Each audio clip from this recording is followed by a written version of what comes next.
SMLZ is down in the bottom lane, and there's more power points on the team that he doesn't really need to just be the one-man army anymore. And I think it was moving away from that anyway on the last team, but now it's actually very much definitely the case as we get into our second game now, which is a call sign. That's amazing. RW and IG in the second game for Champion Select. We've got Zoe, Tamkench, and Camille away from Rogue Warriors, and it is Malzahar, Rise, and Cogmore from IG. It looks towards the first pick from RW. So it's still Azir as the big mid laner of the last four that's left up. Rookie has shown that he's more than happy to take the Syndra into the Azir. He feels comfortable with the matchup. It should be noted that Invictus Gaming chose red side, so this might just be a very specific red side strategy that they have. We'll see how RW adapts to it, because so far they haven't. And first pick again, Kalista to the bottom side for Rogue Warriors. And the other thing on Azir is that Doinby was never known as being a big meta player. You know, even when he was on the QG Reapers, one of his big complaints and kind of one of the breaking moments with that team is that he had been practicing Quinn mid when she was very big, you know, way back in 2015, and he was upset that the team didn't allow him to play it. So something like Azir, he looked uncomfortable on it, you know, making good enough plays, but nothing super flashy. It may just really not be in his comfortable wheelhouse. You know, he showcased Lulu mid, the first guy to do that globally. First player to do Vladimir as well. So exactly. He was also allowed to do that, you know, in 2017. So if Doinby wants to pull something out, or rather if he has something available to bring out, then we'll definitely like to see it. Gangplank in the top lane once again. Alistar into the bottom lane for Baolan though. So moving away from the Tamkench, which has been banned, but also moving away from the Braum as well. I do like Braum with the Kalista. It gives a lot more kill pressure there, and if Flawless is really going to be paying attention to SMLZ and Kahlua, you know, giving them that early gank, it helps to have the Braum down there that can set up more CC with Winter's Bite. And Gnar for top lane there for Mouse, so he should have a better matchup. I won't say better matchup, it's the exact same matchup, so we'll see if he can do better in that matchup, I should say. Varus for IG as well, their final pick on their first rotation of picks, and back over to the bans. Yeah, very similar, but so far Rogue Warriors kind of haven't pigeonholed themselves into that Nidalee matchup. They probably still want something fairly aggressive for Flawless as well as into Ning, and there's a lot of options. Again, it's Kalista Braum, you can always gank that lane pre-level 6 and post-level 6. Gnar into Gangplank, it's not terrible either way. I actually favor Gnar a little bit over it because he is the range into the melee matchup, but you know, it's Mouse versus the Shy, and the Shy is a very talented top laner. Yep. Got the Azir ban against Doinby, so we will have to bring something out in this game regardless. You can see a stake at the back of the team as well, issuing commands. We've got Orianna will be the ban out here. If the second ban is then going to be Syndra for RW. If they're just going to deny Orianna Syndra, since Azir is also banned, and kind of be like, okay, what's next? You know, Rookie, are you going to reach down for Cassiopeia now? Kassadin now is getting banned. Like, the mid lane pool is just shrunk so far.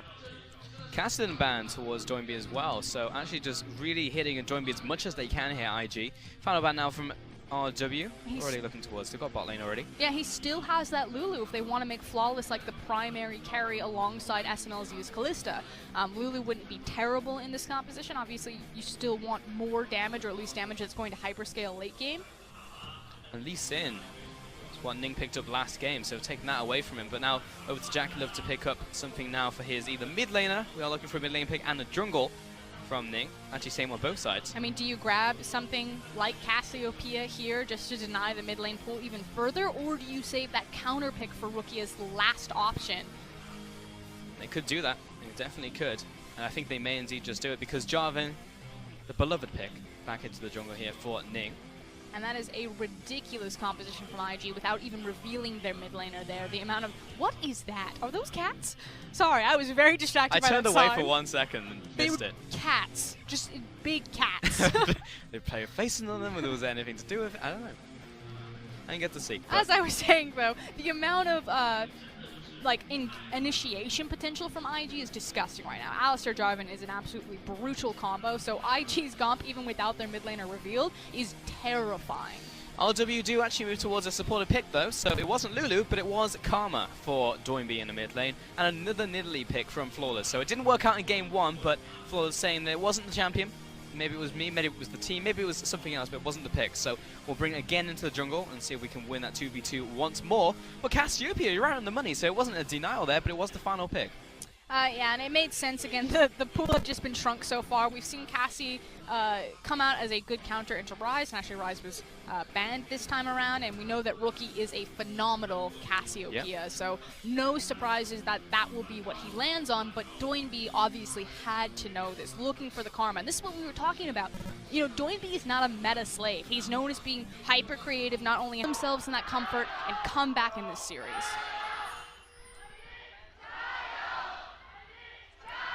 I can hear which team the crowd is behind today, but apparently it was the second karma that we've had, but to be fair, it was also Doinby. So one of the cool things about the arena here in Shanghai, we have an arena that seats 500 people. But the teams, or excuse me, the fans actually split themselves in our arena. They sit in groups of fan clubs, and so you'll usually have, you know, Rogue Warriors fans on one side and Invictus Gaming fans on the other side. And then their fan clubs lead those chants in the beginning. They count it off, and then one person who's always very loud in the back.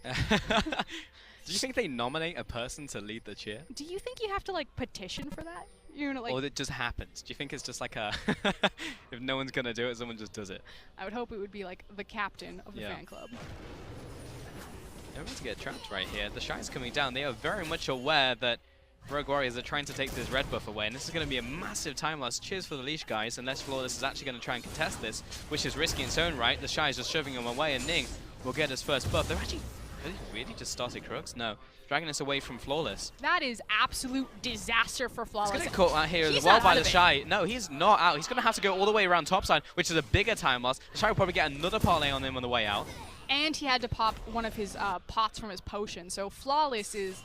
That hurts early. We talked about it in the first game, you know, falling behind early can really throw a wrench in everything that she wants to do. It's kind of high risk, high reward type of play style.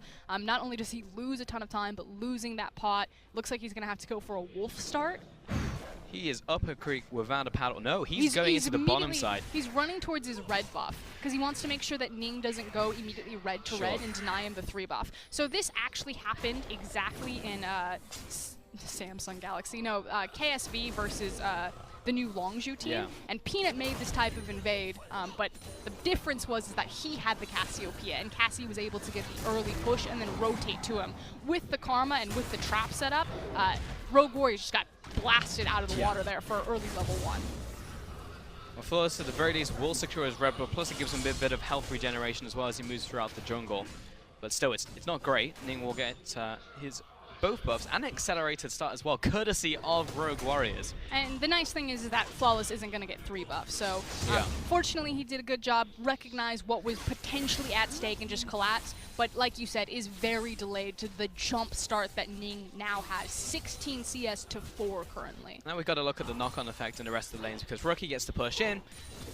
As per usual, bottom lane, just sat in this 2v2 right now as well. Looks like biscuits on both sides for the supports. Yeah, and it's control the fact that Cassiopeia just got the sweeper, and she swept down, so Ning knows that the tribe rush is clear bottom, so he expertly uses his flag and drag around that vision, is going to sidestep the Callista, and he's going to steal the Raptor camp, but there was an opportunity that he could use that information to sneak in behind SMLZ and Kalua, and even if he doesn't go down there, they need to respect it.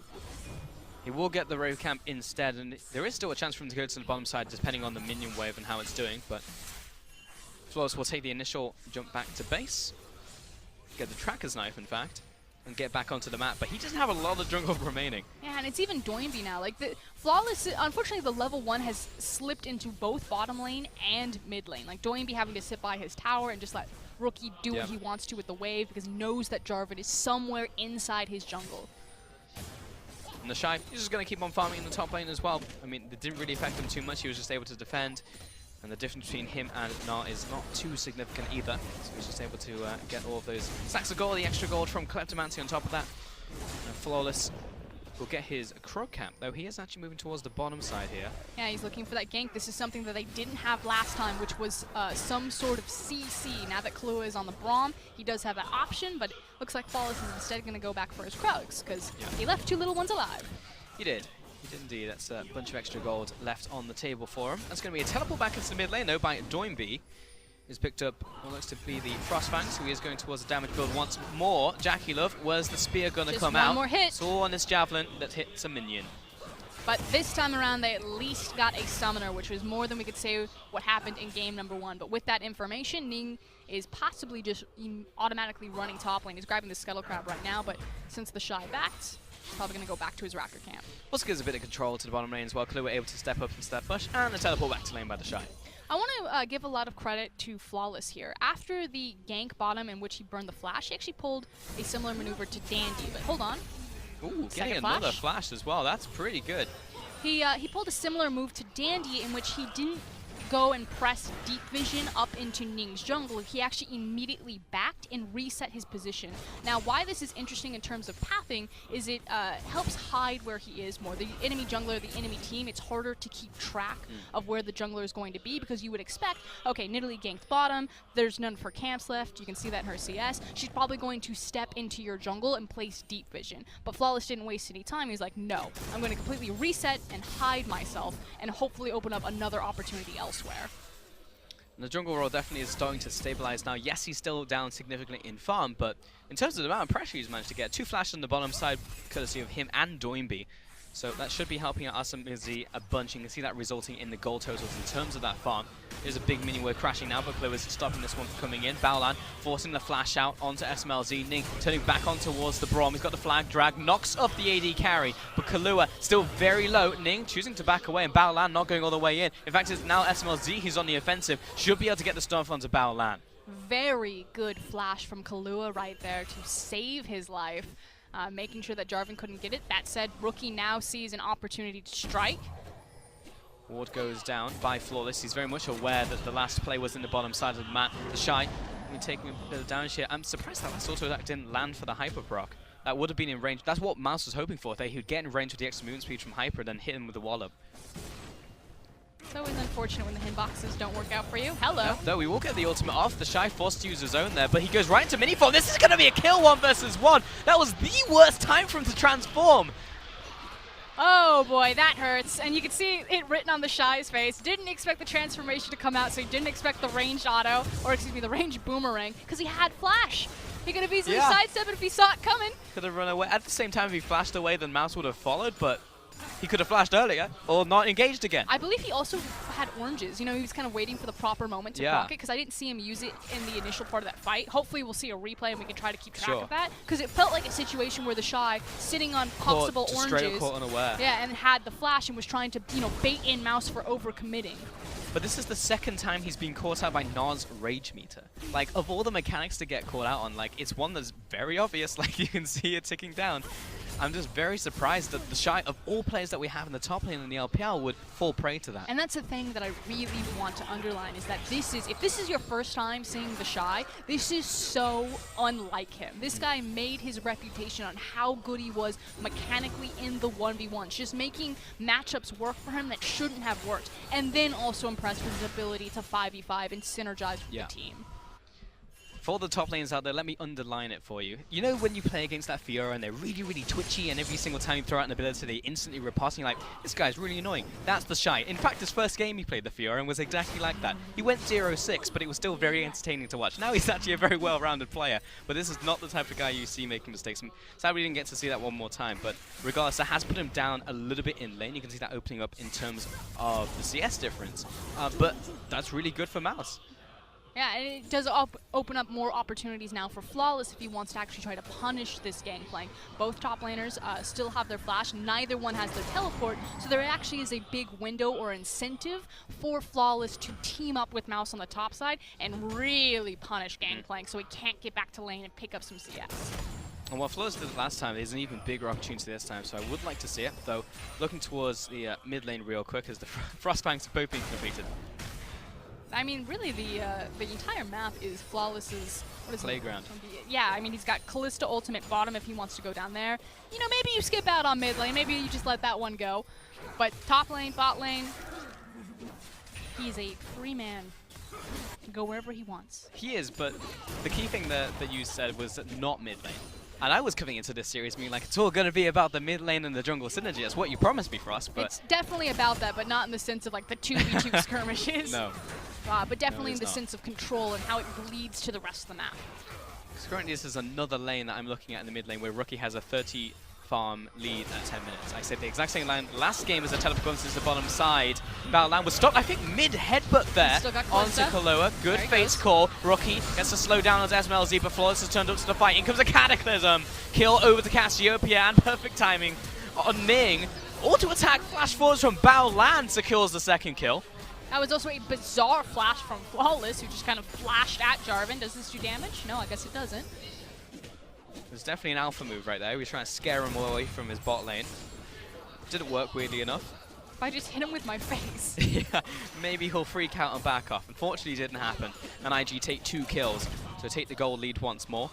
And again, it's that opportunity where Flawless and Rogue Warriors had the opportunity to make the proactive plays. Unfortunately, the cooldown on teleport wasn't available for them, whereas GP was able to participate with the fight by having the GP ultimate, as well as Rookie's TP coming through. Such good timing as well. That was ultimate from Jacula right into the teleport the instant it landed, and that gave Rookie the time to follow up with the ultimate and the Cataclysm. I'm looking out for this flash right now. Flawless is going to flash into Jarvan. Yeah, and then that happens. Fists of Fury. In comes the cow.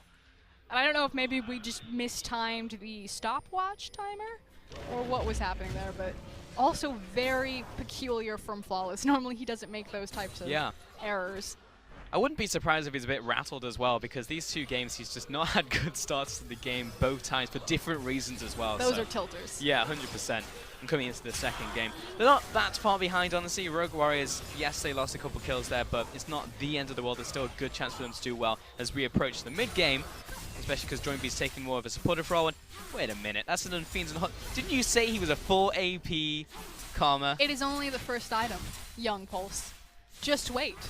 If this is Doinbee of he can't be 4 AP of the first items on Fiends. If this is Doinbee of 2017, that Karma, because every analyst is like, ah yes, but the Karma damage will fall off. She does not scale into late game. I don't know why I'm using this accent, but we're gonna go with it.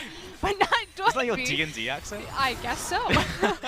His Karma comes out like 40 minutes and suddenly there's massive nuke damage. You're like, where did that come from? Oh my god, it's Doinbee's Karma. So I still have faith. Alright, I'll reserve judgment until we hit 30 minutes, but you better know I'm coming for you in 27 minutes. But yes, it makes sense. It's the Athene's build, of course it is.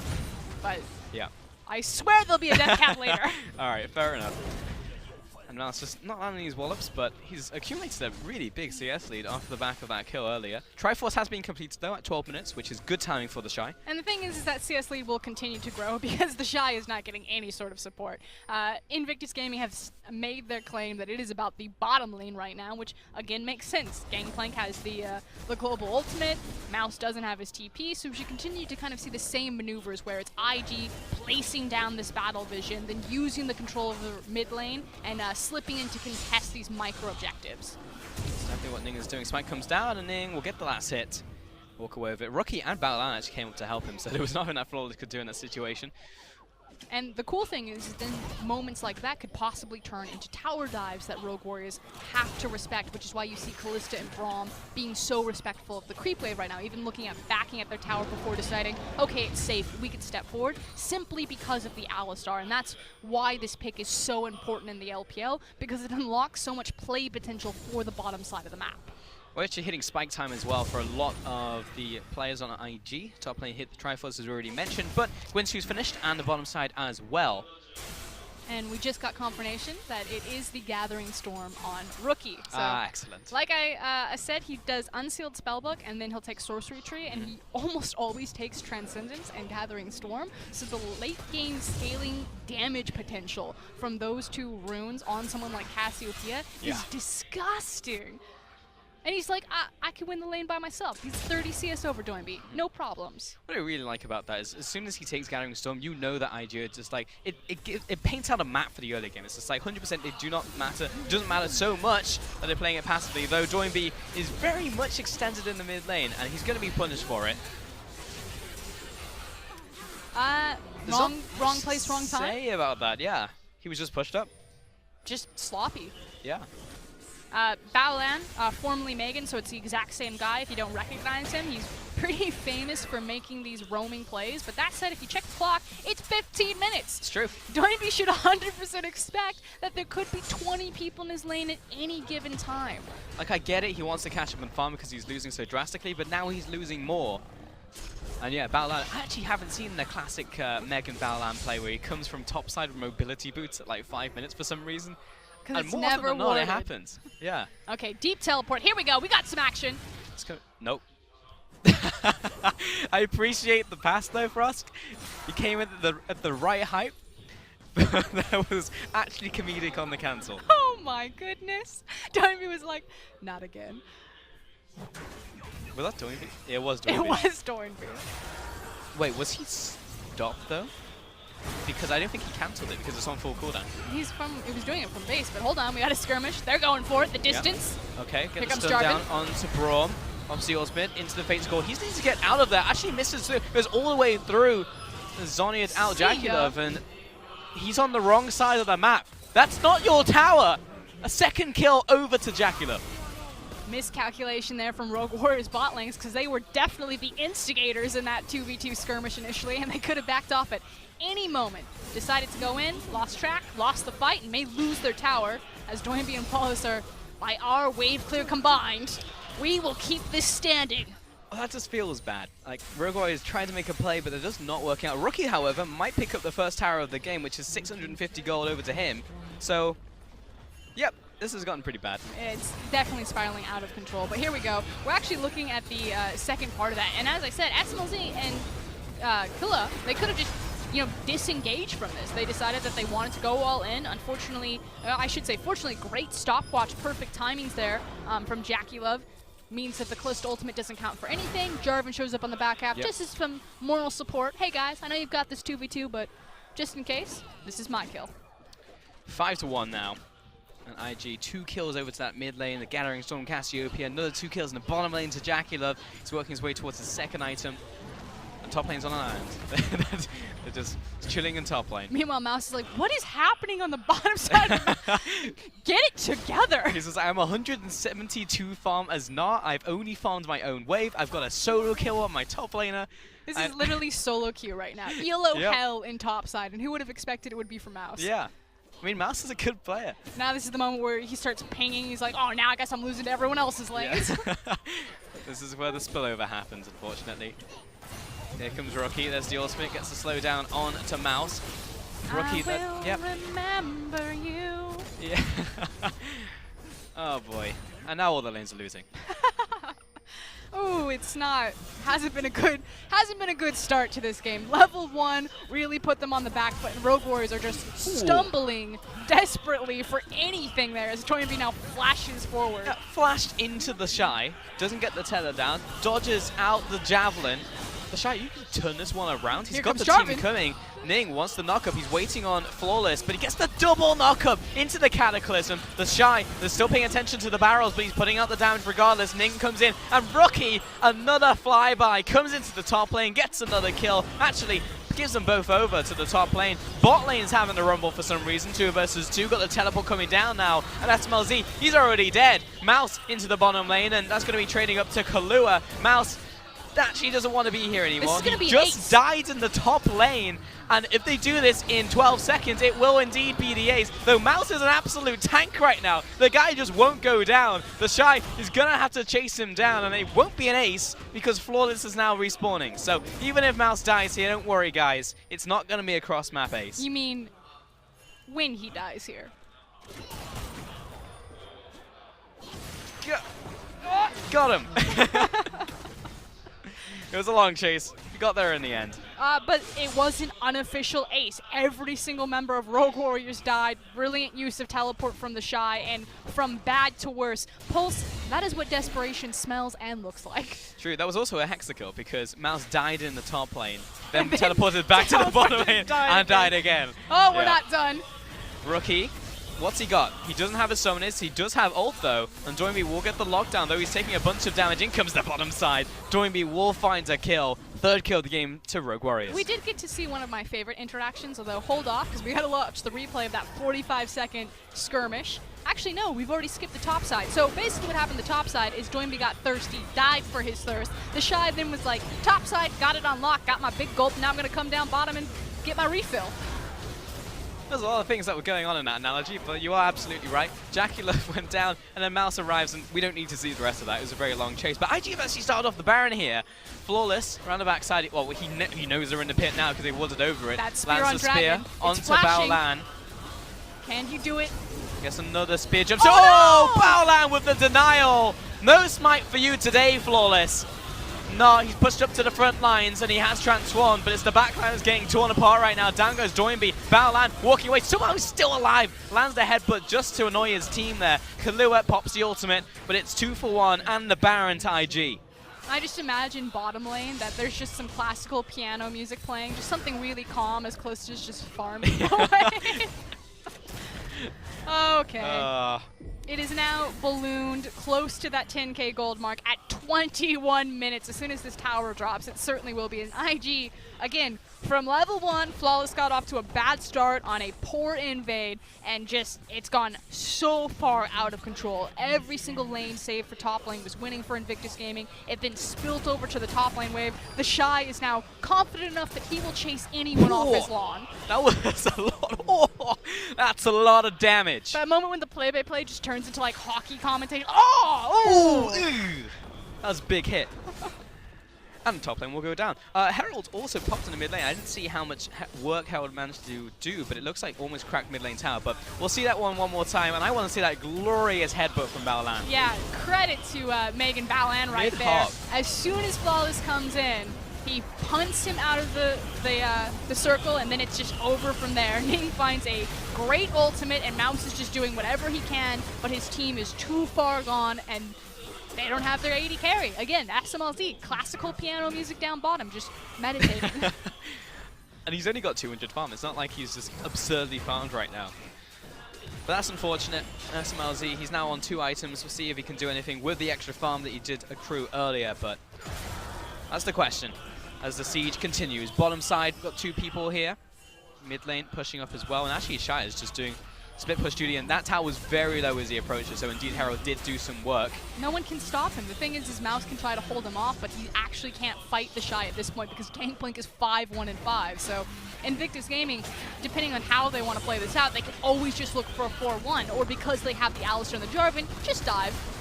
Yeah, pushing up to the tower right now, and pretty much no contest whatsoever. At some point, they're going to have to draw the line, and I think it's going to be right about now as Mouse pushes in. That's going to be the Cataclysm coming down, but this fight is not even going to be remotely close. SMLZ trying to cut away, but in the wrong direction, and the support comes in to try and save him.